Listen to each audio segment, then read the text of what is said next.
Você sabia que o primeiro antibiótico que existiu surgiu entre a Primeira e a Segunda Guerra Mundial e tem tudo a ver com os fungos? Eu sou o professor Marquinho de Biologia e hoje nós falaremos sobre as características gerais dos fungos.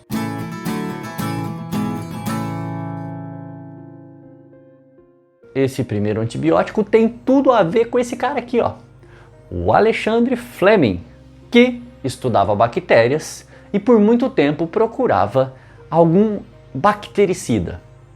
Diz que uma vez ele precisou viajar e disse para o seu estagiário: lava tudo aí, deixa para secar que eu volto daqui a alguns dias.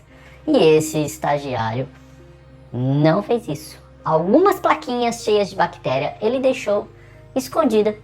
E quando Fleming voltou, por incrível que pareça, não ficou bravo. Porque na hora que ele pegou essas placas de Petri, que era para estar cheias de bactérias, acabou percebendo pontos onde tinham fungos. E naqueles pontos onde tinham fungos, não tinham bactérias. Ao analisar aquela substância, ele descobriu que era o fungo Penicillium. Por isso, o primeiro antibiótico tem o nome de penicilina. Percebe que foi meio que sem querer, porém o conhecimento do cientista fez a diferença aí, né?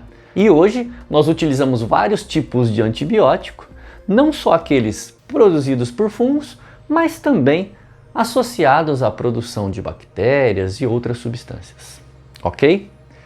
Vamos para a nossa aula? Se você é aluno aqui do canal, percebeu que na última aula de microbiologia nós falamos de bactérias. Já tínhamos falado de vírus e por último falamos de bactérias. Hoje falaremos do reino dos fungos e suas principais características, como por exemplo o tipo de célula. São seres eucariontes, então suas células apresentam núcleo, material genético envolvido por uma carioteca. Lembrando que seres eucariontes são protozoários, além dos fungos, algas, animais e vegetais. Só as bactérias não são eucariontes. As bactérias são seres procariotos. Quanto ao tipo de célula, os fungos podem ser unicelulares ou pluricelulares. No caso dos seres que apresentam apenas uma célula, temos as leveduras, que fazem parte do grupo dos ascomicetos. Ascomicetos porque esses fungos são em forma de bolinhas, de ascos. A levedura mais famosa é a Saccharomyces cerevisiae, utilizada para fermentação alcoólica e produção de pães, bolos e bebidas alcoólicas. E no caso dos pluricelulares, nós temos aqui os bolores, do grupo dos ficomicetos, que são aqueles fungos que decompõem alimentos na fruteira, por exemplo, ou os pães vão aparecendo aquelas manchas, crescendo e começam a transformar aquela matéria orgânica morta em sais minerais. Nós chamamos de decompositores, né? E os cogumelos. No caso, os cogumelos fazem parte de um grupo chamado basidiomicetos.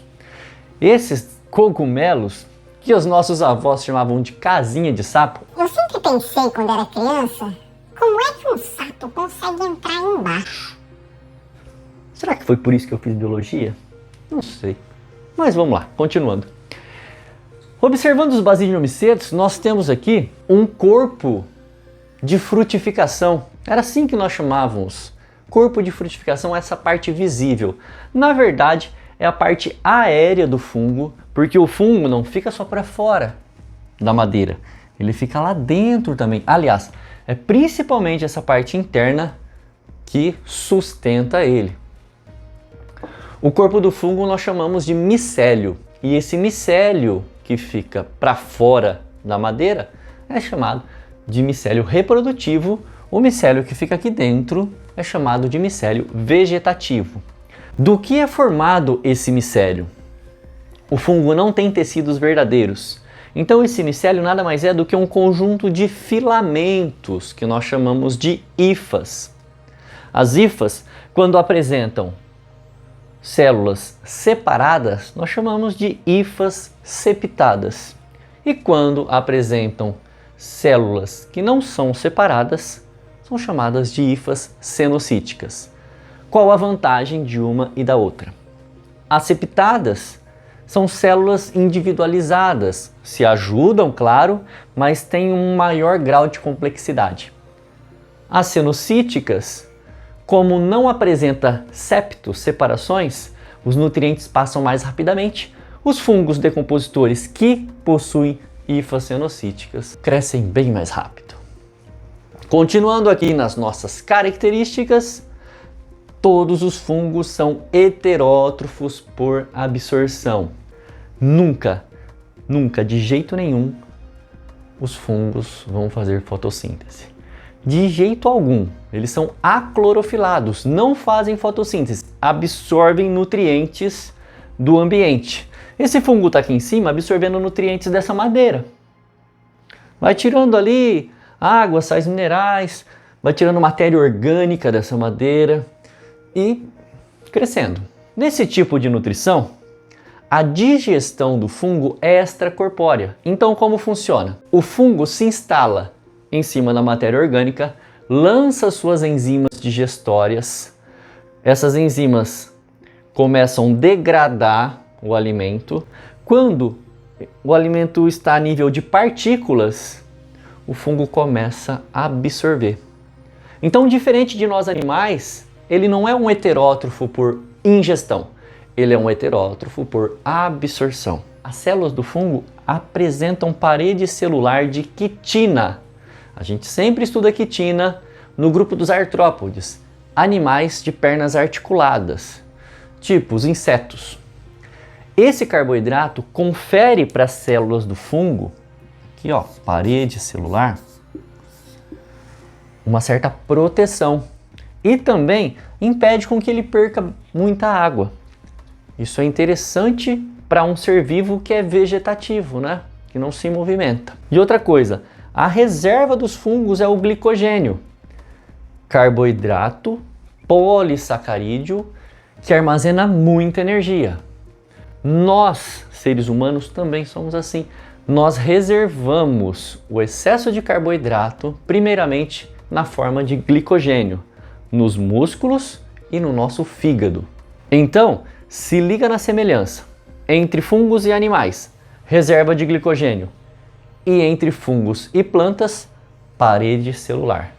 Porém, as plantas não têm quitina, a parede celular das plantas é de celulose. E aqui nós temos o resuminho da reprodução dos fungos.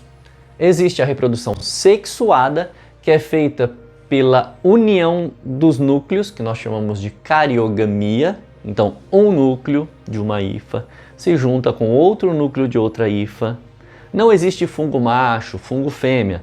Então, é a diferença genética que determina a variabilidade entre os dois núcleos, gerando então o núcleo diploide.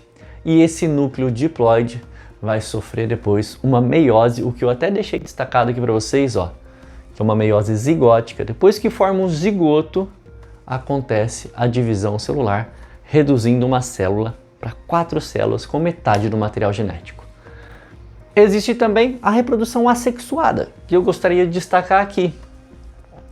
Essa reprodução assexuada depende da produção de esporos, que são unidades reprodutivas produzidas por essa regiãozinha do basídio miceto, por exemplo.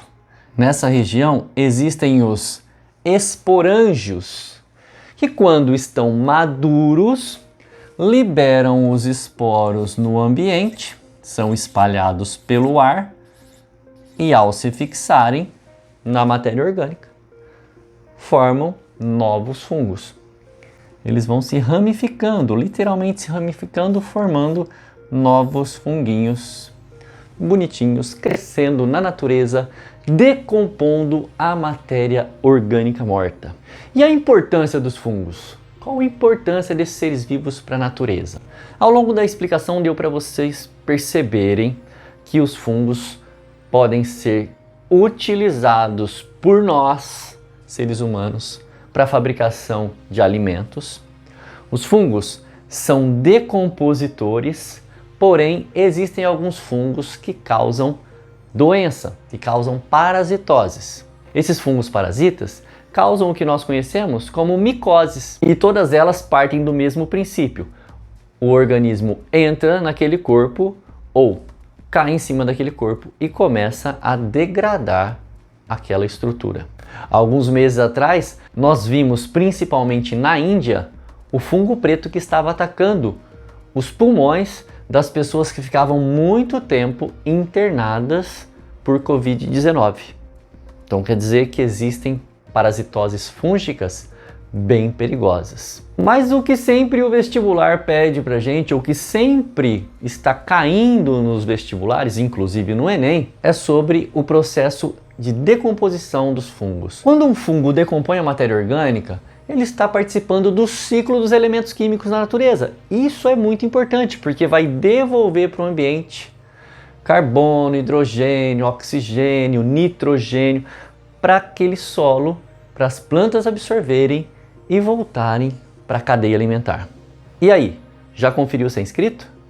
Se não é inscrito, inscreva-se, ative o sininho para receber as notificações toda semana. Espero ter ajudado.